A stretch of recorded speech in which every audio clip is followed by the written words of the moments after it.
آج ہم دیکھتے ہیں کہ دنیا میں ہر شخص کسی نہ کسی پریشانی کا شکار ہے. کبھی یہ پریشانیاں ہمارے ماحول میں ہوتی ہیں، کبھی براہ راست ہماری ذات سے متعلق ہوتی ہیں، کبھی انسان کسی بیماری کا شکار ہو جاتا ہے، کبھی بچوں کی طرف سے کوئی دکھ اور تکلیف ہوتا ہے، کبھی صحت کی خرابی ہوتی ہے. یہ سب کچھ ہم اپنے آس پاس دیکھتے رہتے ہیں، اور جب پریشانی آتی ہے تو پھر یہ سمجھ نہیں آتی کہ اب کریں کیا، اب اس کا حل کیا ہے. تو سب سے پہلے تو ہم مختصراً یہ دیکھیں گے کہ پریشانیاں آتی کیوں، ہماری زندگی میں مشکلات کیوں آتی، تکلیفیں کیوں آتی. ہم سب یہ اچھی طرح جانتے ہیں کہ اللہ سبحانہ وتعالیٰ نے اس دنیا میں ہمیں آزمانے کے لیے بھیجا ہے، کہ ہمارا امتحان لیا جائے. کس بات کا؟ کہ ہم میں سے کون اچھے کام کرتا ہے. عام حالات میں ہم اچھے کام کرتے رہتے ہیں جتنا بھی ہمیں معلوم ہوتا ہے، لیکن جب ہمیں کوئی مشکل آتی ہے تو اس میں پھر دو طریقے ہوتے ہیں. یا تو ہم پہلے سے زیادہ اچھے ہو جاتے ہیں، اللہ سبحانہ وتعالیٰ کی طرف رجوع کرتے ہیں، اللہ سے دعائیں کرتے ہیں، صدقہ خیرات کرتے ہیں، نیک اعمال کرتے ہیں، ذکر اذکار کرتے ہیں، اور ہم اللہ تعالیٰ کے زیادہ قریب ہو جاتے ہیں، اور ایک طرح سے ہم اس امتحان میں کامیاب ہو جاتے ہیں. اور بعض اوقات ایسا بھی ہوتا ہے، بعض لوگ اللہ سے ناراض ہو جاتے ہیں اور جو کچھ کر رہے ہوتے ہیں وہ بھی چھوڑ دیتے ہیں اور وہ سیدھی راہ سے بہت دور نکل جاتے ہیں. تو ہمیں یہ یاد رکھنا چاہیے کہ یہ دنیا امتحان کے لیے ہے، اور اس میں انسان کا مختلف طریقوں سے امتحان ہوتا رہے گا. اللہ سبحانہ وتعالیٰ نے قرآن مجید میں خود بھی فرمایا، وَلَنَبْلُوَنَّكُمْ بِشَيْءٍ مِّنَ الْخَوْفِ وَالْجُوعِ وَنَقْصٍ مِّنَ الْأَمْوَالِ وَالْأَنفُسِ وَالثَّمَرَاتِ وَبَشِّرِ الصَّابِرِينَ الَّذِينَ إِذَا أَصَابَتْهُمْ مُصِيبَةٌ قَالُوا إِنَّا لِلَّهِ وَإِنَّا إِلَيْهِ رَاجِعُونَ أُولَٰئِكَ عَلَيْهِمْ صَلَوَاتٌ مِّن رَّبِّهِمْ وَرَحْمَةٌ وَأُولَٰئِكَ هُمُ الْمُهْتَدُونَ. ہم ضرور تمہیں آزمائیں گے ساتھ کسی بھی چیز کے، خوف میں سے، بھوک میں سے، مال، جان، پھلوں کی کمی میں سے، اور خوشخبری دے دیجیے صبر کرنے والوں کو کہ جب ان پہ مصیبت آتی ہے تو وہ کہتے ہیں انا للہ و انا الیہ. ایسے لوگوں پر رب کی رحمتیں ہوتی، نوازشیں ہوتی، اور ایسے لوگ ہدایت یافتہ ہوتے ہیں، یعنی اپنے امتحان میں کامیاب ہو جاتے ہیں. تو پہلی بات تو یہ کہ یقینی طور پر تکلیفیں آئیں گی، ایک ختم نہیں ہوتی تو ایک اور آگے آ جاتی ہے، ایک امتحان سے انسان نکلتا ہے تو ایک دوسرا امتحان آ جاتا ہے. دوسری اہم بات یہ ہے کہ بعض اوقات تکلیفیں انسان کے اپنے ہاتھ کی کمائی کا نتیجہ ہوتی. قرآن مجید میں آتا ہے وَمَا أَصَابَكُم مِّن مُّصِيبَةٍ فَبِمَا كَسَبَتْ أَيْدِيكُمْ وَيَعْفُو عَن كَثِيرٍ. اور جو بھی تمہیں کوئی مصیبت پہنچی تو اس کی وجہ یہ ہے جو تمہارے ہاتھوں نے کمایا، اور وہ بہت سی چیزوں سے درگزر کر جاتا ہے. تو بہت دفعہ ہم پر آنے والی کوئی مصیبت، کوئی تکلیف، کوئی دکھ، کوئی بیماری، کوئی غم ہمارے اپنے گناہوں کا نتیجہ ہوتا ہے، ہمارے اپنے اعمال کی وجہ سے ہوتا ہے. اب اس میں انسان کو پہچاننے کی ضرورت ہوتی ہے، کیونکہ عموماً جو تکلیف ہوتی ہے وہ عمل سے ملتی جلتی ہوتی. مثلاً اگر کوئی شخص والدین کا نافرمان ہوتا ہے، اپنے ماں باپ کی کیئر نہیں کرتا، خصوصاً ان کے بڑھاپے میں، تو پھر ایسی اولاد جب جوان ہوتی ہے تو اللہ سبحانہ وتعالیٰ دنیا میں ہی، اور خصوصاً جوان ہونے کے بعد جب وہ بڑھاپے کی عمر کو پہنچتی ہے تو ان کو ان کا بدلہ دنیا میں ہی دے دیتے ہیں، ان کی اولاد کی نافرمانی کی شکل میں. اور والدین کی فرما برداری اور والدین کے ساتھ حسن سلوک کا نتیجہ کیا ہوتا ہے کہ انسان کو دنیا میں اللہ سبحانہ وتعالیٰ اولاد کی طرف سے آنکھوں کی ٹھنڈک نصیب کرتا ہے. اسی طرح ہم دیکھتے ہیں کہ بعض بیماریاں، ان میں کیا ہوتا ہے، جسمانی بیماریاں، جیسے ہم اپنی جان پر خود ہی ظلم و زیادتی کرتے ہیں، ایسی چیزیں کھا لیتے ہیں یا پھر کوئی ایسے کام کرتے ہیں کہ جس کی وجہ سے ہمارا جسم بیمار پڑ جاتا ہے. تو ہمارے اپنے ہاتھوں کی کمائی. بعض اوقات یہ بھی ہوتا ہے کہ ہم کھانے پینے میں تو بہت احتیاط کرتے ہیں، لیکن کچھ اور ایسے اللہ کی نافرمانی کے کام کر رہے ہوتے ہیں، جیسے کمائی ہی حلال کی نہیں، اس کے اندر گڑبڑ ہے، یا پھر یہ کہ کسی کا حق مارا ہوا ہے، کسی پہ ظلم و زیادتی کی ہوئی ہے. ہمارے معاشرے میں کتنا عام ہے یہ کہ جب والدین فوت ہو جاتے ہیں تو اولاد میں سے جو طاقتور ہوتا ہے وہ دوسرے بہن بھائیوں کا حق مان لیتا ہے، اس کو دبا کے بیٹھ جاتا ہے، ان کو حصہ نہیں دیتا، یا دیتا ہے تو صحیح طور پر انصاف کے ساتھ نہیں دیتا. گھر گھر میں یہ شکایتیں عام ہیں، اور ہم یہ نہیں سوچتے کہ یہ مال جو ہم نے کسی کے حق کا چھین کر زبردستی ہتھیا لیا ہے، یہ ہمارے اپنے لیے وبال جان ہو سکتا ہے. اسی طرح بعض اوقات کوئی ہمیں ہرٹ کرتا ہے، کسی کی بات ہمیں بہت بری لگ جاتی، ہم بھول چکے ہوتے ہیں کہ ہم نے بھی کسی کو ہرٹ کیا تھا کبھی اور اس سے سوری تک نہیں کیا. کبھی ایسا ہوتا ہے کہ ہم کسی دوسرے پہ ہنس دیتے ہیں کوئی بیمار ہے، کوئی تکلیف میں ہے، تو ہم اس کا مذاق اڑانے لگتے ہیں، اور وہ جو کسی کا مذاق اڑایا ہوتا ہے وہ اپنے سامنے آ جاتا ہے. کبھی کسی کے غریب ہونے پر، کسی کے مال کے کم ہونے کی وجہ سے ہم اس کو حقیر سمجھنے لگتے ہیں، اس کو اہمیت نہیں دیتے. یہ تو غریب ہے، یہ تو جاہل ہے، زیادہ پڑھا لکھا نہیں، یہ اس کا تو کوئی اسٹیٹس ہی نہیں. ایسے لوگوں پہ لوگ دروازے بند کر دیتے ہیں، ان کو ریجیکٹ کر دیتے ہیں، ان کو اپنے رشتہ دار ہی نہیں مانتے. یہ کس کے طرف دکھ دینے والی، تکلیف دینے والی باتیں ہوتی ہیں. کہ اللہ سبحانہ وتعالیٰ بہت انصاف کرنے والا ہے. پھر ایسا ہوتا ہے کہ اللہ سبحانہ وتعالیٰ ہمارا واسطہ کسی ایسے سے ڈال دیتا ہے جو ہمارے ساتھ وہی سلوک کرتا ہے جو ہم نے کسی اور کے ساتھ کیا ہوتا ہے. تو جب بھی کوئی تکلیف آئے، جب بھی کوئی پریشانی ہو، اس وقت انسان کو یہ سوچنا چاہیے کہ یہ کیوں آئی، کہیں ایسا تو نہیں کہ میرے اپنے ہی ہاتھوں کی کمائی ہے. تو یہ بات یاد رہے گی، چھوٹی تکلیف ہو یا بڑی تکلیف ہو، جب کسی پر تکلیف آئی ہو تو ہمیں یہ دیکھنا چاہیے کہ ہمارا اس کے ساتھ رویہ کیا ہے، ہم اس کے ساتھ کیا معاملہ کر رہے ہیں، اس کو کس طرح ٹریٹ کر رہے ہیں. کہ بعض اوقات ایسا ہوتا ہے نا کہ کوئی بیمار ہوتا ہے تو ہم اس کو ڈانٹنا شروع کر دیں، کیوں یہ کھایا تھا، کیوں یہ کیا تھا، اور پھر وہ مصیبت ہم پہ خود آ جاتی ہے. ضروری نہیں ہوتا کہ کسی پر جو تکلیف آئی ہے اس کا انالیسس کرنا شروع کر دیں اور اس کو تان و تشریح کرے. ہمیں یہ دیکھنا چاہیے کہ ہم پر جو آیا ہے یہ کیوں آیا ہے، اور اب اس کا ازالہ اور اس کا علاج کیسے کریں. اسی طرح ایک اور وجہ یہ ہوتی ہے کہ انسان اللہ کے ذکر، اللہ کی عبادت اور اللہ تعالیٰ کے حقوق ادا کرنے سے گریز کرتا ہے، ان کی طرف توجہ نہیں کرتا، جس کی وجہ سے انسان کی دنیا کی زندگی میں تنگی آ جاتی. نہ نماز وقت پر ہے، نہ زکوٰۃ ادا کرنے کی فکر ہے، نہ حج کی پرواہ ہے. یعنی اللہ سبحانہ تعالیٰ کے ذکر کی، اللہ کی یاد اور اللہ کے حقوق کی جتنی بھی قسمیں ہیں ان میں کوتاہی بھی انسان کے لیے مشکلات کا باعث بنتی ہے. ایسا کیوں ہوتا ہے؟ کیونکہ اللہ سبحانہ تعالیٰ اپنے بندے پر مہربان ہے. وہ چاہتا ہے کہ آخرت کی تکلیف سے پہلے دنیا کی تکلیف میں مبتلا ہو کر یہ شخص واپس پلٹ آئے، توبہ کرے، اللہ کی طرف رجوع کرے، اللہ کا ذکر کرے، اللہ کو یاد کرے. قرآن مجید میں آتا ہے وَمَنْ أَعْرَضَ عَنْ ذِكْرِي فَإِنَّ لَهُ مَعِيشَةً ضَنْكًا وَنَحْشُرُهُ يَوْمَ الْقِيَامَةِ أَعْمَى. جو کوئی میرے ذکر سے منہ موڑے گا میں اس کی زندگی تنگ کر دوں گا اور قیامت کے دن اس کو اندھا اٹھاؤں گا. تو اللہ کی یاد سے منہ موڑنا، اللہ کی یاد سے بے پرواہ ہونا، اللہ کی کتاب کو چھوڑ دینا انسان کے لیے مشکلات اور پریشانیوں کا باعث بنتا ہے. کیونکہ جب انسان اللہ کی یاد سے منہ موڑتا ہے تو اس کی وجہ سے شیطان اور برے ساتھی اس پہ مسلط ہو جاتے ہیں.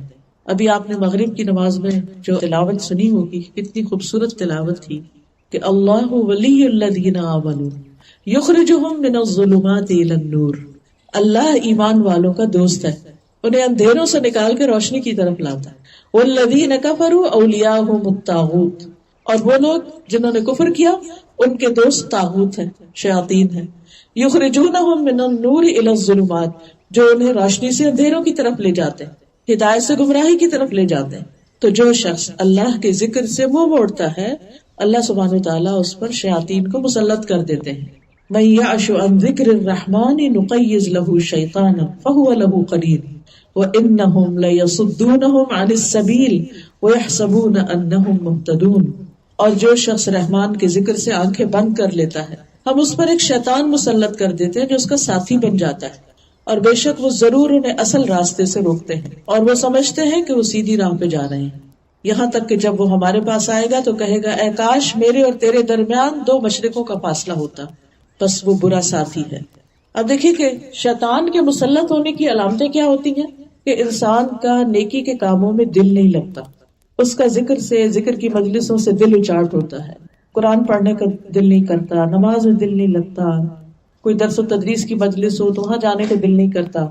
اور یہ تو وہ شیطانی اثر ہوتا ہے کہ جو ہمیں نظر نہیں آتا، جو ویزیبل نہیں ہوتا.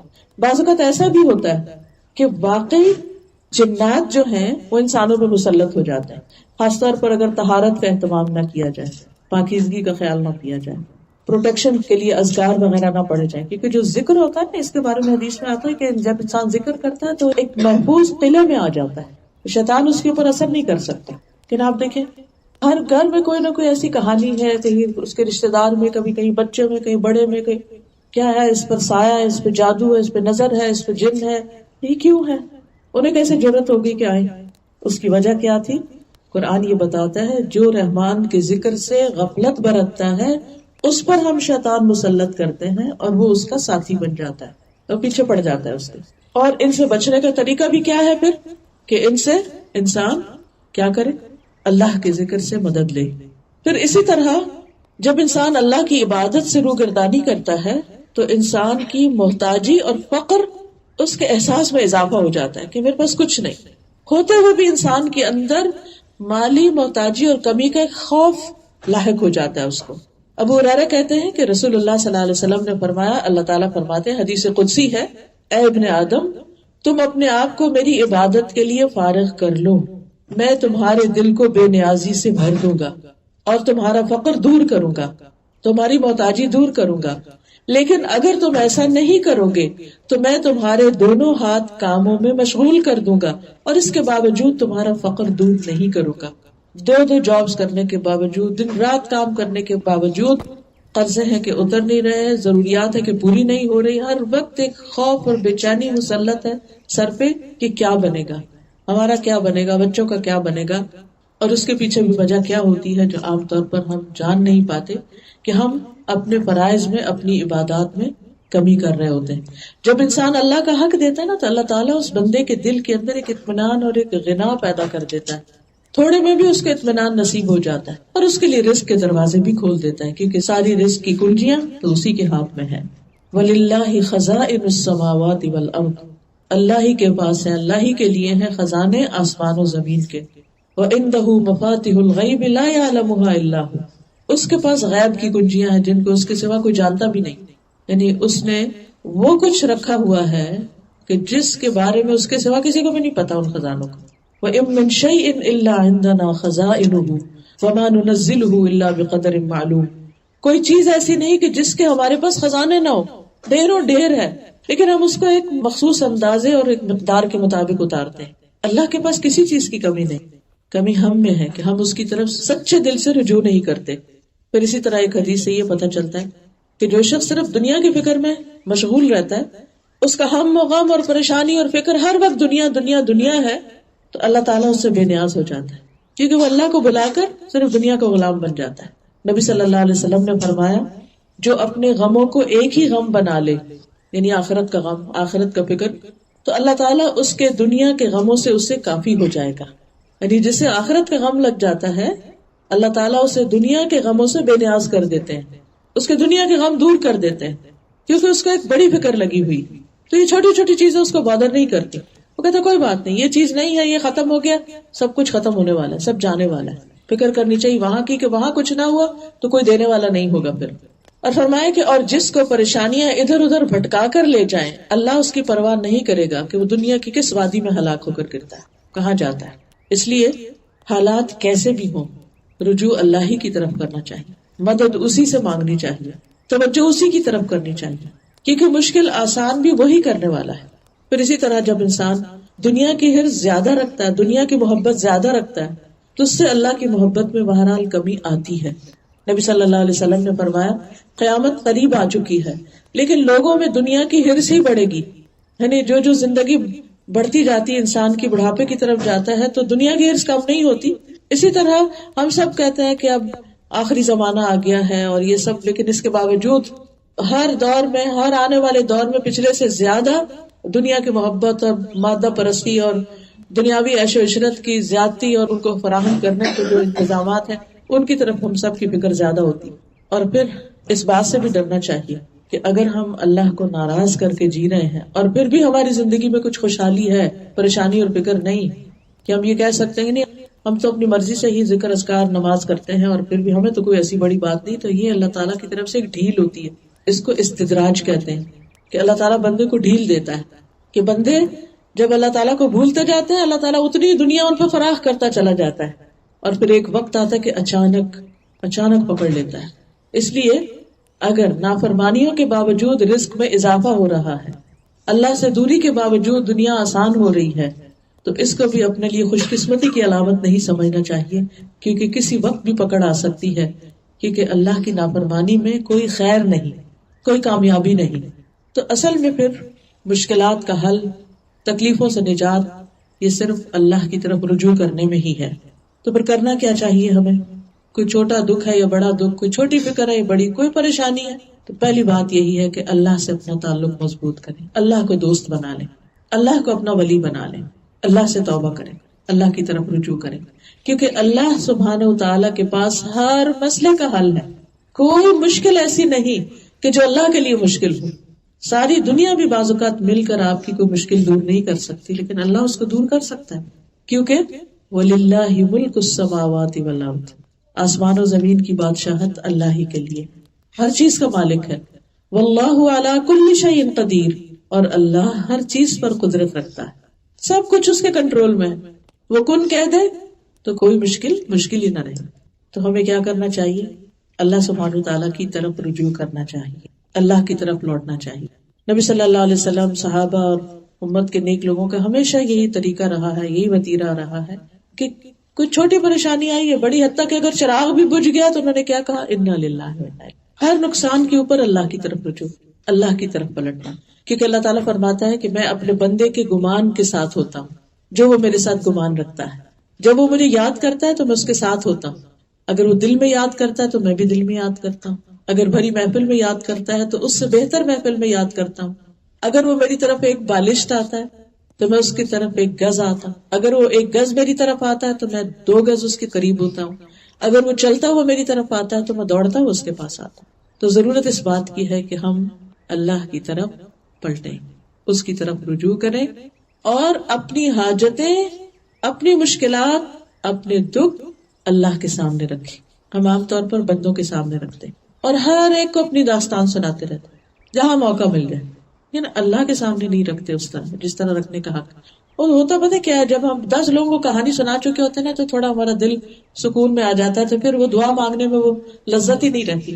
لیکن اگر وہ بھرے ہوئے دل کے ساتھ ہم اللہ کی طرف رجوع کریں تو آپ دیکھیں آپ کی آنکھیں بھی بہنے لگیں گی، آنسو آنے لگیں گے اور آپ کے دل سے دعائیں نکلیں گی وہ پوری سسکیوں کے ساتھ. اور اس وقت جو آپ کو راحت اور سکون ملے گا وہ کسی انسان سے بات کر کے نہیں ملے گا، کیونکہ بندوں سے جب انسان بات کرتے یہ خوف بھی ہوتا ہے کہ پتہ نہیں یہ کیا سمجھ رہا ہے یا کسی اور کو بتا دے گا. اور خاص طور پر جب ہمیں اس کی طرف سے وہ رسپانس نہ ملے جو ہم ایکسپیکٹ کر رہے ہوتے ہیں. اور آپ نے کئی دفعہ تجربہ کیا ہوگا کہ بھلے آپ اپنی تکلیف دکھ اپنی ماں کو بھی بتائے نا کبھی، تو وہ پوری طرح نہیں سمجھ پاتی کہ بچہ کہنا کیا چاہ رہا ہے، کیونکہ بعض اوقات ہمیں بتانا بھی نہیں آ رہا ہوتا، ہم کچھ اور بتا رہے تھے وہ کچھ اور سمجھ رہے تھے، اور بعض اوقات سن کے ڈانٹنا بھی شروع کر دیتے. اور بعض اوقات وہ بیزار بھی ہوتے ہیں کہ جیسے ہسبینڈ ہیں، اگر ہر وقت آپ اپنا رونا دھونا ان کو سنائے تو کیا جواب ملتا ہے. اسی طرح بہن بھائی ہیں، وہ بھاگنا شروع ہو جاتے ہیں، ایسے شخص سے سب اوائڈ کرنے لگتے ہیں. تو بندوں سے جب ہم مانگتے ہیں، بندوں کے آگے دکھ رکھتے ہیں تو وہ ہم سے بھاگتے ہیں، لیکن اللہ سبحانہ و تعالیٰ کے سامنے جب ہم دکھ رکھتے ہیں تو ہم سے راضی ہوتے ہیں کہ میرا بندہ میری طرف پلٹا. اور مقصد بھی یہی ہوتا ہے، اللہ تعالیٰ آزمائش میں ڈالتے بھی اس لیے تاکہ بندہ رب کی طرف لوٹ آئے. اور پھر امن یجیب المضطر اذا دعاہ ویکشف السوء، بھلا کون ہے جو لاچار کی فریاد رسی کرے جب وہ اسے پکارے اور اس کی تکلیف دور کر دے. اللہ کے سوا کون ہے؟ کوئی بھی نہیں، کوئی کر بھی نہیں سکتا.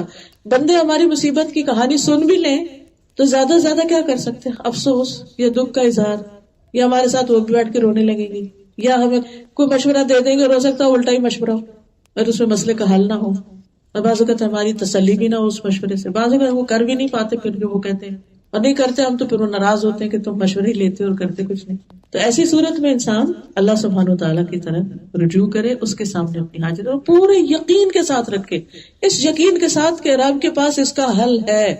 اس سے زیادہ یقین کے پاس جتنا آپ کسی بندے کے پاس جاتے ہیں اپنا مسئلہ لے کر کہ یہ حل کر دے گا، اس سے زیادہ یقین ہونا چاہیے کہ اللہ سبحانہ وتعالیٰ تکلیف دور کر دے گا. رسول اللہ صلی اللہ علیہ وسلم نے فرمایا، جسے انتہائی شدید حاجت آ پڑے اور اس نے اسے لوگوں میں پیش کر دیا تو اس کی وہ حاجت دور نہ ہوگی، اور جس نے اسے اللہ پر پیش کیا تو ان قریب اللہ اسے بے پرواہ کر دے گا. یا تو جلد ہی موت آ جائے گی یعنی دنیا کے بکیڑوں سے جان چھوٹ جائے گی، یا جلد ہی وہ غنی ہو جائے گا یعنی دوسروں کی اس کو ضرورت نہیں رہے گی. اللہ تعالیٰ اسے بندوں سے بے نیاز کر دے گا.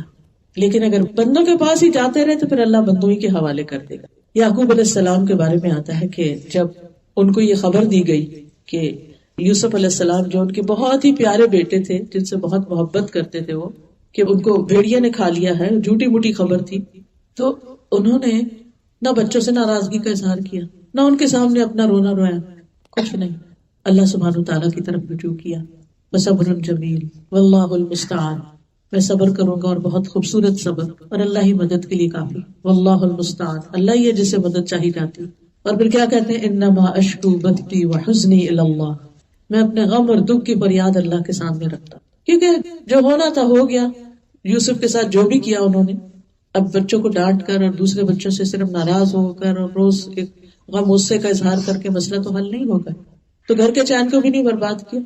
ارے کہ چھوٹا سا جرم نہیں تھا جو بھی انہوں نے کیا، واپس ساتھ نہیں لے کر آئے، اور انہیں پتا تھا کہ باپ کو وہ کتنے عزیز ہیں.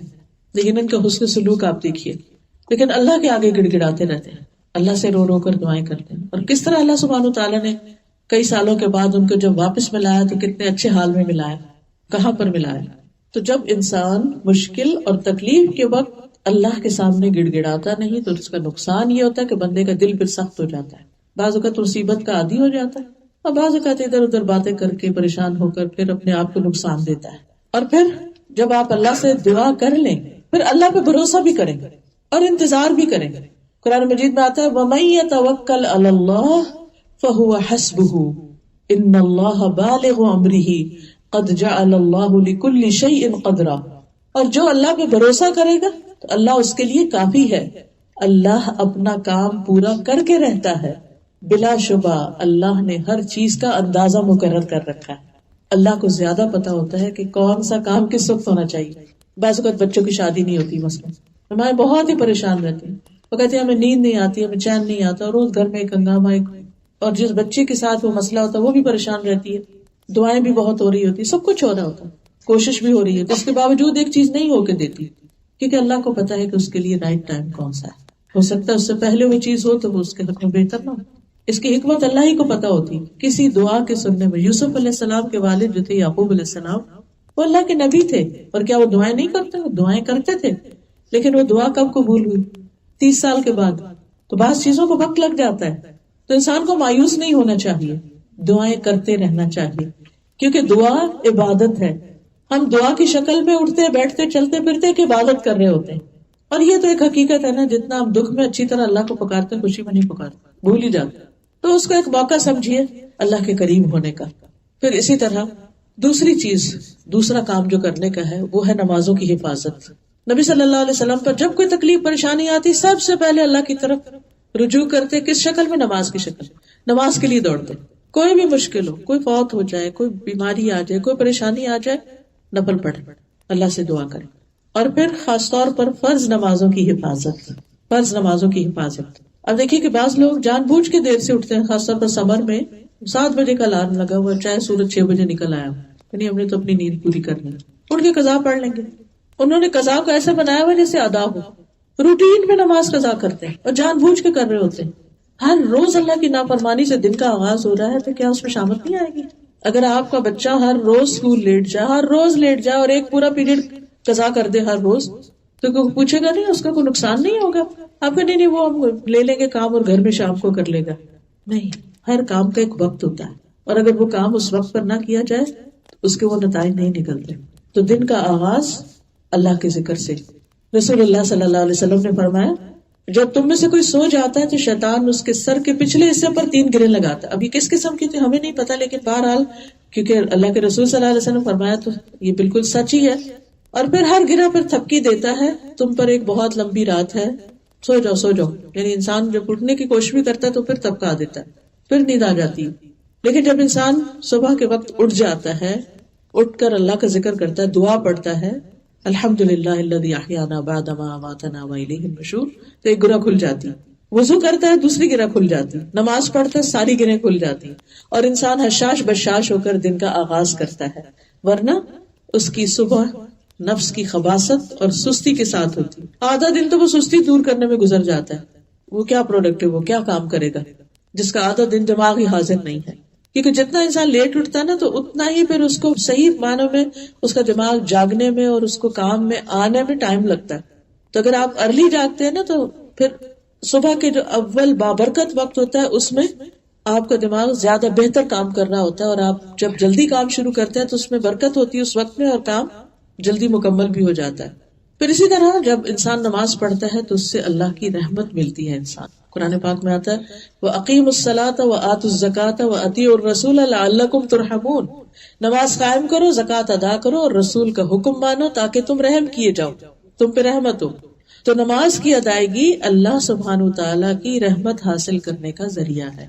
رسول اللہ صلی اللہ علیہ وسلم نے فرمایا جب تم میں سے کوئی آدمی نماز کے لیے کھڑا ہوتا ہے تو رحمت الہی اس کی طرف متوجہ ہو جاتی ہے، یعنی اللہ سبحانہ وتعالیٰ اس بندے کی طرف توجہ فرماتے ہیں. جب انسان نمازوں کی حفاظت کرتا ہے تو اسے اللہ کی حفاظت ملتی ہے. نبی صلی اللہ علیہ وسلم نے فرمایا احفظ اللہ یحفظک احفظ اللہ تجدہ تجاہک. اللہ کی حفاظت کرو مطلب کیا کہ اللہ کے احکام کی حفاظت کرو، اللہ تمہاری حفاظت کرو. اللہ کی حفاظت کرو یعنی اللہ تعالیٰ کے احکامات مانو تو اسے اپنے سامنے پاؤ گے، یعنی مدد جلدی آئے گی. نبی صلی اللہ علیہ وسلم نے فرمایا جان بوجھ کے نماز نہ چھوڑا کرو، اس لیے کہ جو شخص جان بوجھ کے نماز چھوڑتا ہے اس سے اللہ کی ذمہ داری ختم ہو جاتی ہے. شیطان اس پہ آ کے حملہ کرے، کوئی اور بلا اس پہ آ کے حملہ کرے، وہ جانے اور اس کا کام جانے. تو خصوصاً فجر کی نماز پڑھنے والا دن بھر اللہ کی حفاظت میں رہتا ہے، شر سے بچا رہتا ہے. حدیث میں آتا ہے، ابن ماجہ کی روایت ہے، جس آدمی نے صبح کی نماز پڑھی ہے وہ اللہ کی ذمہ داری میں ہے. پھر اسی طرح نوافل کی کثرت جو ہے اس سے اللہ کی مدد آتی ہے. فرض نمازوں کے علاوہ، فرض نمازوں کے ساتھ بھی، اور اس کے علاوہ جیسے تہجد کے نوافل ہیں یا اشراق اور چاشت کے نوافل ہیں، یہ انسان کے لیے دن بھر کی ساری ضروریات کے لیے کافی ہو جاتے ہیں. حدیث میں آتا ہے اللہ تعالیٰ فرماتے ہیں اے ابن آدم تو دن کے پہلے حصے میں میری رضا کے لیے 4 رکعتیں پڑھ لے، میں اس دن کے آخری حصے تک تیری کفایت کروں گا، تیری ضروریات پوری کر دوں گا. اور دن کا پہلا حصہ کون سا ہے؟ جب سورج نکلنے کے 15 منٹ بعد سے لے کر زوال سے 15 منٹ پہلے تک، یعنی ظہر کی نماز سے 15 منٹ پہلے تک. اس دوران میں انسان اگر یہ 4 رکعتیں پڑھ لیتا، اگر 4 نہیں بھی تو 2 بھی پڑھ لیتا ہے تو اس کے 360 جوڑوں کا صدقہ ہو جاتا ہے. اور اس میں آپ تجربہ کر کے دیکھ لیجیے، اس نیت اور یقین کے ساتھ آپ پڑھیے تو یہ جوڑوں کے درد اور تکلیف وغیرہ ہیں ان سے نجات ہو جائے گی. کہ جب میں نے اس حدیث کو پڑھا تو میں اسے کہتے کہ پہلے بھی کبھی پڑھا تھا جب جوڑوں ووڑوں کے درد نہیں تھے، لیکن جب عمر کے اس حصے میں پہنچے اور دوبارہ اس کو پڑھا تو یوں لگا جیسے بہت بڑا خزانہ ہاتھ ہے. اشراق کی بات کریں، اشراق، اور اگر ذرا دیر سے پڑھے تو چاشت کہتے ہیں اس کو. جب شروع میں پڑھ لیں یعنی سورج نکلنے کے 15 منٹ بعد اگر ہم پڑھ رہے ہیں تو وہ اشراق، شروع کا مطلب ہوتا ہے سورج نکل آیا اس کے بعد. تو آپ دیکھیے کہ جو شخص تہجد پڑھ رہا ہے، پھر اس کے بعد فجر پڑھ رہا ہے، پھر اس کے بعد اشراق پڑھ رہا ہے، تو کتنی اس کی ایکسرسائز ہو چکی ہے سارے چھوڑوں کی، اور کتنا ایکٹیو ہو چکا ہے. اور اس کے بعد دن بھر اپنے کام کرے، پھر اس کے بعد ظہر کی نماز، پھر کام، پھر نماز، پھر کام، پھر نماز، پھر کام، پھر نماز، پھر جا کے سو جائے. کتنی ایکٹیو لائف ہے یہ. بہت سی تکلیفوں سے انسان ویسے ہی بچ جاتا ہے اور اللہ کی مدد بھی آتی ہے. تیسری چیز ہے حفاظت کی دعائیں پڑھنا، یعنی نمازوں کے علاوہ ذکر اذکار، اور ذکر اذکار میں بھی حفاظت کی دعائیں، کیونکہ اذکار جو ہیں یہ انسان کو جن و انس کے شر سے محفوظ رکھتے ہیں. ابن کثیر رحمۃ اللہ علیہ کہتے ہیں تم اذکار کی چادر اوڑھ لو، وہ تمہیں انس و جن کے شر سے بچائے گی، اور اپنی روح یعنی اندر کا جو روح ہے، ہماری دل اور اندر کے جذبات جو ہیں ان کو استغفار کی موٹی چادر اڑھا دو.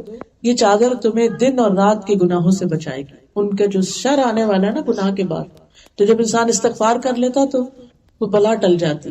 کیونکہ آپ دیکھیے کہ گناہ کیا ہے، ایسے ہی جیسے اپنے لیے کانٹے بونا، تو جو کانٹے بوئے گا وہ اس کو پھر کاٹیں گے بھی، وہ کانٹے چبھیں گے بھی. تو جب استغفار انسان کرتا ہے تو وہ شر دور ہوتا چلا جاتا ہے، واپس پلٹتا جاتا ہے. ابن القیم رحمہ اللہ کہتے ہیں صبح شام کے اذکار زرہ کے قائم مقام ہے. پہلے زمانے میں جیسے جنگیں ہوتی تھی نا تو لوہے کا لباس پہن لیتے تھے تو کوئی تلوار تیر اثر نہیں کرتا تھا. تو وہ کہتے ہیں کہ یہ زرہ کے قائم مقام ہے. یہ زرہ موٹی ہوگی ویسے ویسے اس کو پہننے والا متاثر نہیں ہوگا، یعنی جتنا پابندی کرو گے، جتنے اچھے سے وہ دعائیں پڑھو گے، اتنی تمہاری زرہ زیادہ مضبوط ہوگی. بلکہ زرہ کی طاقت یہاں تک پہنچ جائے گی کہ تیر واپس لوٹے گا اور اسی کو جا کر لگے گا جس نے تیر چلایا. صبح شام کے اذکار، یعنی چاہے نظر کا تیر ہو یا پھر جادو کا یا جن کا یا کسی بھی طرح کا، کیونکہ نظر صرف انسانوں کی نہیں لگتی، جنات کی بھی لگتی ہے. تو اس سے پروٹیکشن کس طرح ہو؟ یہ صبح شام کے اذکار سے. بلٹ پروف جیکٹ ہے، بالکل بلٹ پروف جیکٹ کی طرح ہے. یہ کوئی گولی مارے تو لگے گی نہیں، اثر نہیں ہوگا. یہ صبح شام کے جو اذکار، چاہے جیسے پیریڈز میں نماز نہیں پڑھتے تو اذکار آپ پڑھ سکتے ہیں پھر بھی، اور یہ ان اذکار کے پڑھنے کا وقت سورج نکلنے سے پہلے کا ہے، فجر کی نماز کے بعد سے سورج نکلنے سے پہلے تک کا وقت جو ہے یہ حفاظت کا ہے، بعد میں وہ صرف ذکر رہ جاتے ہیں۔ اسی طرح شام کے وقت مغرب کی اذان سے پہلے تک، غروب سے پہلے تک، عصر اور مغرب کے بیچ میں پڑھنے کا ٹائم ہے۔ مغرب کے بعد اگر کوئی پڑھتا ہے تو پھر صرف ذکر رہ جاتا ہے۔ پروٹیکشن کے لیے ضروری ہے کہ بکرتم و عشیہ پڑھا جائے ان کو۔ ابن عثیمین کہتے ہیں صبح شام کے اذکار حفاظت کرنے میں ان لوگوں کے لیے یاجوج ماجوج کی دیوار سے بھی زیادہ مضبوط ہے، جو ان کو حضور قلب کے ساتھ پڑھتے ہیں۔ تو کسی نے ان کو زرت سے تشبیہ دی، کسی نے یاجوج ماجوج کی دیوار سے، اور کسی نے ان کو موٹی چادر سے۔ تو بہرحال مطلب یہ ہے کہ جو شخص یہ صبح شام کی دعائیں پڑھے گا وہ مصیبتوں سے حفاظت میں رہے گا۔ خصوصاً یہ دعا، بسم اللہ الذی لا یضر مع اسمہ شیء فی الارض ولا فی السماء وہو السمیع العلیم، 3 دفعہ صبح اور 3 دفعہ شام۔ عثمان بن عفان کہتے ہیں کہ میں نے رسول اللہ صلی اللہ علیہ وسلم سے سنا، آپ فرماتے تھے جس نے شام کو 3 بار یہ دعا پڑھ لی اسے صبح تک کوئی مصیبت اچانک نہیں آئے گی، اور جس نے صبح کے وقت یہ پڑھ لی اسے شام تک کوئی اچانک مصیبت نہیں آئے گی۔ راوی کہتے ہیں کہ اس حدیث کے روایت کرنے والے ابان کو فالج ہو گیا، تو جن کو وہ حدیث سنا رہے تو وہ حیرانی سے دیکھ رہے تھے کہ آپ مجھے تو یہ سنا رہے ہیں تو آپ کو کیسے فالج ہو گیا؟ تو انہوں نے کہا کہ مجھے کیا دیکھتے ہو، اللہ کی قسم میں نے عثمان رضی اللہ عنہ پر جھوٹ نہیں بولا، اور عثمان رضی اللہ عنہ نے نبی صلی اللہ علیہ وسلم پر جھوٹ نہیں بولا، یعنی روایت بالکل سچی ہے، لیکن جس دن مجھے یہ فالج ہوا اس دن میں غصے میں تھا اور یہ کلمات پڑھنا بھول گیا تھا۔ بعض اوقات ایسا ہوتا ہے نا کہ صبح کے وقت بہت جلدی جلدی میں کام ہوتے ہیں اور ہم بچوں کو بھی ڈانٹ رہے ہوتے ہیں، جلدی اٹھا رہے ہوتے ہیں نماز کے لیے، ان کو بھی بار بار اٹھاتے اپنے اذکار کا وقت نکل جاتا ہے، تو ان کے ساتھ بھی کچھ ایسا ہوا کہ وہ ان کے ذہن سے نکل گیا۔ اسی طرح ابو ہریرہ کہتے ہیں کہ ایک آدمی نے نبی صلی اللہ علیہ وسلم کی خدمت حاضر ہو کر عرض کیا، اے اللہ کے رسول مجھے رات بچھو نے کاٹ لیا تھا۔ آپ نے فرمایا اگر تم شام کے وقت اعوذ بکلمات اللہ التامات من شر ما خلق پڑھ لیتے تو تمہیں یہ تکلیف نہ پہنچاتا۔ اور یہ دعا جو ہے جب بھی کسی نئے علاقے میں جائیں، کسی نئے شہر میں جائیں، جنگل میں جائیں، جیسے آپ سمر میں واک کرتے ہیں، کسی ٹریل پر گزر رہے ہوتے ہیں، یا تو پڑھ کے اس پہ اتریے، دن کو بھی پڑھ سکتے ہیں۔ پھر اسی طرح نبی صلی اللہ علیہ وسلم نے فرمایا جو شخص دن میں 100 مرتبہ یہ دعا پڑھے گا، لا الہ الا اللہ وحدہ لا شریک لہ لہ الملک ولہ الحمد وہو علی کل شیء قدیر، تو اسے 10 غلام آزاد کرنے کے برابر ثواب ملے گا، 100 نیکیاں اس کے نام اعمال میں لکھی جائیں گی، 100 برائیاں اس سے مٹا دی جائیں گی۔ اس روز دن بھر یہ دعا شیطان سے اس کی حفاظت کرتی رہے گی یہاں تک کہ شام ہو جائے، اور کوئی شخص اس شخص سے بہتر عمل نہیں لے کر آئے گا مگر وہ جو اس سے زیادہ یہ دعا پڑھے، یعنی اس کا نامہ اعمال سب سے خوبصورت اور سب سے وزنی اور سب سے بہترین ہوگا قیامت کے دن۔ اسی طرح صبح شام آیت الکرسی پڑھنا، یعنی ویسے تو ہم ہر نماز کے بعد پڑھتے ہیں، لیکن مغرب سے پہلے جیسے اذکار کے ساتھ اگر ہم پڑھ لیں تو یہ صبح شام آیت الکرسی پڑھنے والا جو ہے وہ اللہ کی پناہ میں رہے گا، صبح پڑھے تو شام تک، شام کو پڑھے تو صبح تک۔ پھر اسی طرح قل هو اللہ احد، قل اعوذ برب الفلق، قل اعوذ برب الناس، 3 بار۔ جو شخص 3 بار یہ تینوں کل پڑھ لیتا ہے تو اس کے بارے میں ایک روایت میں آتا ہے، معاذ کہتے ہیں کہ ہم ایک بارش والی سخت اندھیری رات میں نکلے، ہم رسول اللہ صلی اللہ علیہ وسلم کو ڈھونڈ رہے تھے تاکہ وہ ہمیں نماز پڑھائیں، چنانچہ ہم نے آپ کو ڈھونڈ لیا تو آپ نے فرمایا کیا تم نے نماز پڑھ لی؟ تو معاذ کہتے ہیں میں چپ رہا۔ آپ نے فرمایا کہو، تو بھی میں کچھ نہ بولا۔ آپ نے فرمایا کچھ کہو، پھر بھی میں چپ رہا، یعنی ایک طرح سے مجھے خوف اور دہشت اور ڈر سا تھا میرے اوپر۔ پھر آپ نے فرمایا کہو، تو میں نے عرض کیا اللہ کے رسول میں کیا کہوں؟ آپ نے فرمایا قل هو اللہ احد اور معوذتین صبح شام 3 بار کہہ لو، یہ تمہاری ہر چیز سے تمہیں کافی ہو جائیں گی، یعنی تمہاری ضروریات بھی پوری ہو جائیں گی اور تمہارے ڈر خوف پریشانیاں وہ بھی دور ہو جائیں گی۔ تو اس لیے ان اذکار کی صبح شام پابندی کرنا۔ اس کے علاوہ بھی کچھ اذکار ہیں، کتاب ہے ایاک نستعین اگر آپ کے پاس ہے تو اس میں موجود ہے، دیکھ کے پڑھنے کی عادت ڈال لیجیے۔ اس کی اپلیکیشن بھی ہے، اینڈرائڈ پہ بھی ہے اور آئی فون پہ بھی ہے، ایاک نستعین کے نام سے ہی ہے۔ اگر وہ آپ ڈاؤن لوڈ کر لیں تو اگر زبانی یاد نہ ہو تو بیٹھ کے انسان پڑھ لے، اور کچھ عرصہ اگر پابندی سے پڑھتا رہے تو زبانیں بھی یاد ہو جاتی ہیں، پھر آپ کہیں بھی کام کاج کرتے ہوئے بھی ساتھ ساتھ اذکار اپنے جاری رکھ سکتے ہیں تاکہ آپ بہت سی مصیبتوں سے پہلے ہی بچ جائیں۔ پھر اسی طرح رات کو سوتے وقت بھی انسان کو دعائیں پڑھ کر سونا چاہیے، کیونکہ رات کو ہم تو سو جاتے ہیں، ہمیں نہیں پتا کہ کون سی چیز ہمارے آس پاس کیا ہو رہا ہے، کیونکہ ہمارے نہ کان سن رہے ہوتے ہیں، نہ آنکھیں دیکھ رہی ہوتی ہیں، اور نہ ہی ہم بعض اوقات کچھ محسوس کرتے ہیں. بعض اوقات سوتے ہوئے کوئی چیز منہ میں جا سکتی ہے، ناک میں جا سکتی ہے. تو پچھلے دنوں میں پڑھ رہی تھی نیوز میں کہ ایک خاتون کے جب صبح اٹھی تو ان کی آنکھوں کے پیچھے لگتا تھا کوئی چیز چل رہی ہے، تو پتہ چلا کہ کوئی چھوٹا سا کاکروچ ان کے ناک سے اندر دماغ کی طرف جا رہا تھا، اور اس کے چلنے کی جو سرسراہٹ تھی وہ پھر ان سے وہ سخت بے چینی. آپ خود سوچیے کہ اگر جسم کے باہر بھی کچھ چل رہا ہو تو کیسی سینسیشن ہوتی ہے، اندر کوئی چیز چلی جائے تو کیا کیفیت ہو سکتی. تو رات کو سوتے وقت نبی صلی اللہ علیہ وسلم کا طریقہ یہ تھا کہ آپ اپنی ہتھیلیوں کو جمع کر کے ان پہ 3 بار یہ معوذتین القل هو اللہ پڑھتے، اور پھر اس کو پھونک مار کے چہرے سے شروع کر کے سر اور پھر اگلے اور پچھلے حصے پر جہاں جہاں تک ہاتھ پہنچتا آپ پڑھ لیا کرتے تھے. اسی طرح بسمک ربی وضعت جنبی وبک ارفعہ ان امسکت نفسی فرحمها، کہ اگر میں سوتے ہوئے فوت ہو جاؤں تو تو مجھ پر رحم کر دینا. وان ارسلتها، اور اگر تو میری روح واپس لوٹا دے فاحفظها كما تحفظ به عبادك الصالحين، تو اس کی حفاظت کرنا جیسے تو اپنے نیک بندوں کی حفاظت کرتا ہے. تو یہ دعا رات کو پڑھ کے سونی چاہیے. اسی طرح جب ہم پڑھتے ہیں اللہم اسلمت نفسی الیک، اے اللہ میں نے اپنا آپ تیرے حوالے کر دیا، کتنی خوبصورت دعا ہے. اللہم اسلمت نفسی الیک ووجہت وجہی الیک، اور میں نے اپنا چہرہ بھی تیری طرف کر لیا. وفوضت امری الیک، اور میں نے اپنا کام تیرے سپرد کر دیا. جب ہم رات کو سونے لگتے ہیں تو سارے کام یاد آ جاتے جو پورے نہیں ہوتے، یہ بھی کرنے والا ہے وہ بھی کرنے والا ہے، کب ہوگا کیا ہوگا، اور اسی پریشانی میں وقت ضائع کر دیتے اور نیند کا وقت کم کر دیتے ہیں. تو اس وقت جو بے چینی ہو رہی ہو تو انسان اس کو ذہن میں رکھ کے کہے فوضت امری الیک، اللہ میں نے اپنا معاملہ تیرے سپرد کر دیا، تو جان تیرے حوالے، چاہے بچوں کا معاملہ ہے، اپنا ہے، کسی کا ہے، کچھ بھی. والجأت ظہری الیک، اور میں نے تیری طرف پناہ لی، رغبتا و رہبتا الیک، ڈرتے ہوئے بھی اور امید کے ساتھ بھی تیری ہی طرف میں لوٹتا ہوں. لا ملجا ولا منجا منک الا الیک، تیرے سوا کوئی بھی پناہ گاہ نہیں، نہ کوئی نجات کی جگہ مگر تیری ہی طرف. آمنت بنبیک الذی ارسلت وکتابک الذی انزلت ونبیک الذی ارسلت، میں ایمان لایا اس کتاب پر جو تو نے اتاری اور اس نبی پر جو تو نے بھیجا. یہ دعائیں پڑھ کر جب انسان سوتا ہے تو سکون کی نیند سوتا ہے، اور انسان کے سارے کام اللہ کے حوالے ہو جاتے ہیں.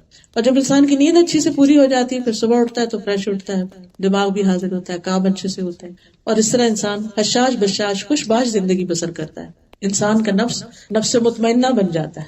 ایسے میں اگر انسان کو موت بھی آ جائے تو فرشتے آ کے کیا کہتے ہیں، یا ایتھا النفس المطمئنۃ ارجعی الی ربک راضیۃ مرضیہ، اے نفس مطمئنہ چلو اپنے رب کی طرف واپس، یعنی روح لے کے اب وہ واپس جانا چاہتے ہیں، راضیۃ مرضیہ، اس حال میں کہ تم بھی رب سے راضی اور رب بھی تم پہ راضی. وادخلی فی عبادی وادخلی جنتی، میرے بندوں میں داخل ہو جاؤ، میری جنت میں داخل ہو جاؤ. تو اس روح کے لیے آگے بھی بہترین ٹھکانہ ہے.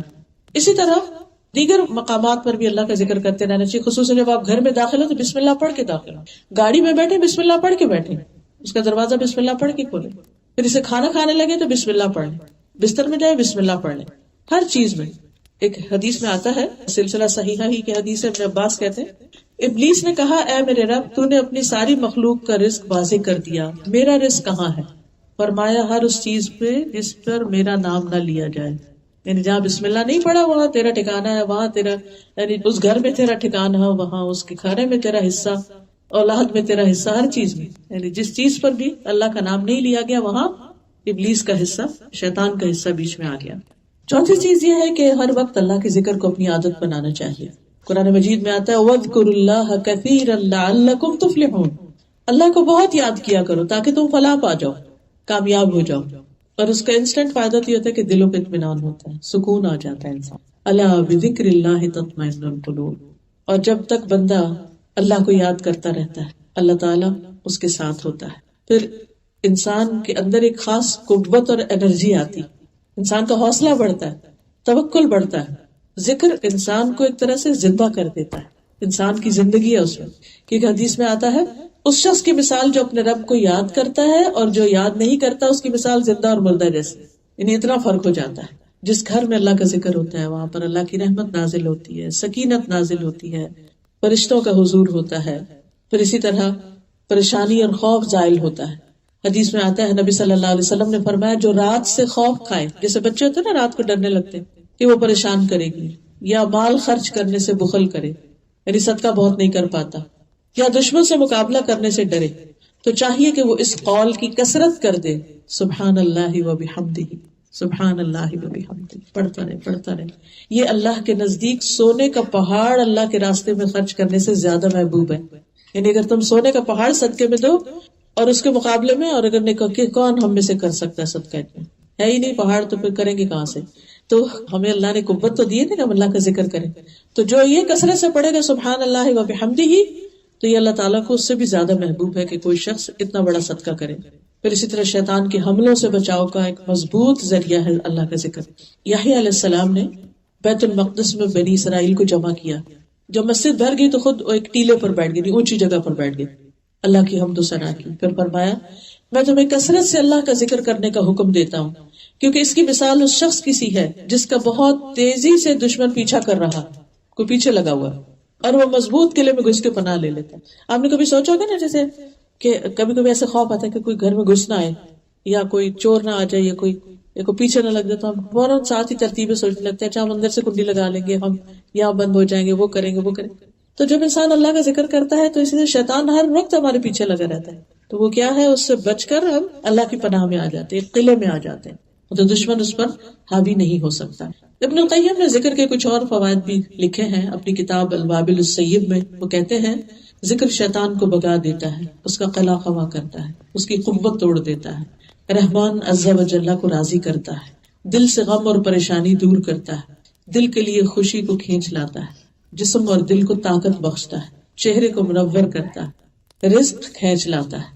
اور یہ ذکر کرنے والے کو روب، حلاوت، سویٹنس اور تازگی کا لباس پہناتا ہے. یعنی ایسا انسان حشاش بشاش اور فریش ہوتا ہے. ذکر میں خاص طور پر نبی صلی اللہ علیہ وسلم پر درود بھیجنا جو ہے، یہ بھی بڑے فائدے کی. جو شخص کثرت سے نبی صلی اللہ علیہ وسلم پر درود بھیجتا ہے، اس کے سارے غم، فکریں، پریشانیاں دور ہو جائیں گی. پھر کثرت سے استغفار، خصوصاً اگر اولاد، رزق، مال وغیرہ میں کمی ہو، اللہ کی رحمت حاصل کرنے کے لیے قرآن مجید میں آتا ہے لولا تستغفرون اللہ لعلکم ترحمون. تم اللہ سے استغفار کیوں نہیں کرتے کہ تم پہ رحم کیا جائے؟ جو شخص یہ چاہتا ہے کہ اللہ کی رحمت اس پر آئے، اسے چاہیے کہ اپنے گناہوں سے معافی مانگے. سورۃ نوح میں تو واضح طور پر آتا ہے، انہوں نے اپنی قوم سے کہا کہ قوم اپنے رب سے معافی مانگ لو، یقیناً وہ بہت معاف کرنے والا ہے، وہ تم پر بہت برستی بارش بھیجے گا، مال اور بیٹوں سے تمہاری مدد کرے گا. یعنی مال بھی دے گا، اولاد بھی دے گا. اور اولاد بعض اوقات ہوتی بھی ہے تو مدد نہیں کرتی. کئی دفعہ ایسے بھی ہوتا ہے نا کہ اولاد ہے لیکن وہ اپنی کمائی میں لگے ہوئے ہیں، اپنی زندگی گزار رہے ہیں، آپ کے کسی فائدے کے نہیں. تو استغفار جو ہے وہ مال اور اولاد سے فائدہ پہنچانے کا ذریعہ ہے. وہ تمہیں باغات عطا کرے گا، تمہارے لیے نہریں جاری کر دے گا. اللہ کے عذاب سے بچ جاتا ہے انسان استغفار کے ذریعے. چھٹی چیز ہے قرآن سے تعلق مضبوط کرنا، کیونکہ قرآن شفا اور رحمت ہے مومنوں کے لیے. قرآن مجید میں آتا ہے وَنُنَزِّلُ مِنَ الْقُرْآنِ مَا هُوَ شِفَاءٌ وَرَحْمَةٌ لِّلْمُؤْمِنِينَ. اور ہم قرآن میں وہ کچھ نازل کرتے ہیں جو مومنوں کے لیے شفا اور رحمت ہے. وَلَا يَزِيدُ الظَّالِمِينَ إِلَّا خَسَارًا. مگر یہ ظالموں کے خسارے میں ہی اضافہ کرتا ہے، نقصان میں ہی اضافہ کرتا ہے. پھر اسی طرح یہ کتاب مبارک ہے، اس کے ساتھ برکتیں آتی، ہر چیز میں برکت، زندگی میں، جان، مال، اولاد، ہر چیز کے اندر. پھر اللہ سے جوڑنے کا ذریعہ. قرآن اللہ کی رسی ہے جس کا ایک سرا اللہ کے ہاتھ میں ہے اور دوسرا بندے کے ہاتھ میں. جب انسان اس رسی کو چھوڑ دیتا ہے تو بھٹکنے لگتا ہے، لاسٹ ہو جاتا ہے، گم جاتا ہے، نقصان اٹھاتا ہے، گر پڑتا ہے، ذلیل ہوتا ہے. رسول اللہ صلی اللہ علیہ وسلم نے فرمایا جو آدمی اللہ اور اس کے رسول سے محبت کرنا پسند کرتا ہے اسے قرآن کی تلاوت مصحف دیکھ کر کرنی چاہیے، یعنی قرآن کھول کے پڑھنا چاہیے، اگرچہ آپ حافظ ہی کیوں نہ ہو. ابو ہریرہ کہا کرتے تھے بے شک قرآن پڑھنے کی وجہ سے گھر اپنے رہنے والوں کے لیے کشادہ ہو جاتا ہے. یعنی گھر میں خود بھی پڑھیں، اوروں کو بھی پڑھائیں، اور جیسے گھر میں چھوٹی چھوٹی قرآن کی کلاسز، چاہے بچوں کی ہو، چاہے بڑوں کی ہو، چاہے ہفتے میں ایک دفعہ ہی کیوں نہ ہو، تو اپنے گھروں کو قرآن کی تعلیم کا مرکز بنائیں، اس سے بھی گھروں میں برکت آتی. اور اگر ناممکن ہو کسی وجہ سے تو کبھی نہ کبھی ونس ان اے وائل ایسی مجالس کا اہتمام کیا جائے. وہ کہتے ہیں کہ جس گھر میں قرآن پڑھا جاتا ہے وہاں فرشتے حاضر ہوتے ہیں، شیاطین اس گھر کو چھوڑ دیتے ہیں، اس کی خیر و برکت بڑھ جاتی ہے. اور قرآن نہ پڑھنے کی وجہ سے گھر اپنے رہنے والوں کے لیے تنگ ہو جاتا ہے، فرشتے اس کو چھوڑ دیتے ہیں، شیاطین اس میں بسیرا کرتے ہیں، اس گھر کی خیر و برکت کم ہو جاتی ہے. پھر اسی طرح عبداللہ فرماتے ہیں اس سیدھے رستے پر آمد و رفت رہتی ہے، یہاں شیاطین آتے ہیں صراط مستقیم پر، بلند آواز سے کہتے ہیں اے اللہ کے بندے دوسرے رستے پر آ جاؤ، تم اللہ کی رسی مضبوطی سے تھام لو، بے شک اللہ کی رسی قرآن ہے. تو پھر شیاطین سے تحفظ ہو جائے گا، بچاؤ ہو جائے گا. پھر اسی طرح تلاوت اس کی انسان کے لیے زمین پر نور کا سبب ہے، یعنی غموں سے ازالے کا ذریعہ ہے، آسمان میں اس کا ذکر ہے۔ خصوصاً سورۃ البقرہ کا پڑھنا، اس کو اپنی زندگی کا حصہ بنا لیں، کچھ حصہ اس کا زبانی یاد کریں، کچھ اس کا ترجمہ پڑھیں، کچھ اس کو سمجھیں، اس کو تہجد میں پڑھیں۔ خصوصاً اگر کوئی ان یوزول قسم کی پریشانی یا غم یا دکھ یا مصیبت آ گئی ہے تو تہجد کے وقت چاہے دیکھ کر آپ پڑھیں، نماز میں آپ سورۃ البقرہ پڑھنا شروع کر دیں۔ جب ایک دفعہ پوری ہو جائے، ایک دن میں پڑھیں، 2 میں پڑھیں، 4 میں پڑھیں، 8 میں پڑھیں، ہفتے بھر میں پڑھتے رہیں۔ جب پوری ہو جائے پھر شروع کر دیں، پھر پوری ہو جائے پھر شروع کر دیں۔ تو آپ دیکھیں گے کہ بہت سے شیطانی اثرات اور ایسی بیماریاں اور ایسی مصیبتیں جن کی وجہ ہی نہیں سمجھ آتی، اس سے انشاءاللہ دوری ہوگی۔ حدیث میں آتا ہے سورۃ البقرہ پڑھا کرو، کیونکہ اسے حاصل کرنا باعث برکت اور اسے چھوڑنا باعث حسرت ہے، اور باطل پرست اس کی طاقت نہیں رکھتے، یعنی جادوگر وغیرہ اس کے اوپر اثر انداز نہیں ہو سکتے۔ کیونکہ بعض اوقات آپ نے دیکھا ہوگا کہ اگر کسی کو جادو ہے یا کچھ، اس کا علاج بھی کرواتے، تھوڑے دن کے بعد دوبارہ ہو جاتی ہے مشکل، کیونکہ کنٹینیوسلی آپ کو ایک پروٹیکشن، ایک شیلڈ چاہیے، اور پھر شیطان اس گھر سے بھاگ جاتا ہے جہاں سورۃ البقرہ پڑھی جاتی ہے۔ رسول اللہ صلی اللہ علیہ وسلم نے فرمایا تم اپنے گھروں کو قبرستان نہ بناؤ، کیونکہ شیطان اس گھر سے بھاگ جاتا ہے جس میں سورۃ البقرہ کی تلاوت کی جاتی ہے۔ تو یہ سورۃ البقرہ کی تلاوت کو اپنا معمول بنا لیں۔ ایک اور روایت میں آتا ہے کہ شیطان اس گھر میں داخل نہیں ہوتا جہاں سورۃ البقرہ پڑھی جاتی ہے۔ تو یہ تھیں چند باتیں جن کا اہتمام کرنا زندگی میں انسان کو بہت سی پریشانیوں، دکھوں اور مشکلات سے نجات دیتا ہے، اور اس طرح انسان اللہ کی حفاظت میں آ جاتا ہے۔ خاص طور پر انسان کے ایمان کی حفاظت ہوتی ہے، کیونکہ ایمان کی حفاظت بہت ضروری ہے۔ ہمیں اللہ کی طرف واپس جانے تک اپنے رب کی عبادت کرنی ہے، وَاعْبُدْ رَبَّكَ حَتَّى يَأْتِيَكَ الْيَقِينُ، اور اس بات کی دعا بھی مانگنی چاہیے کہ اللہ ہمارا ایمان پر خاتمہ فرما اور ہمیں شیطان کی شر سے محفوظ رکھ، اور اس سے بچا کہ وہ ہمیں دنیا میں کوئی تکلیف دے یا ہماری موت کے بعد ہمارے لیے کسی مصیبت کا باعث بنے۔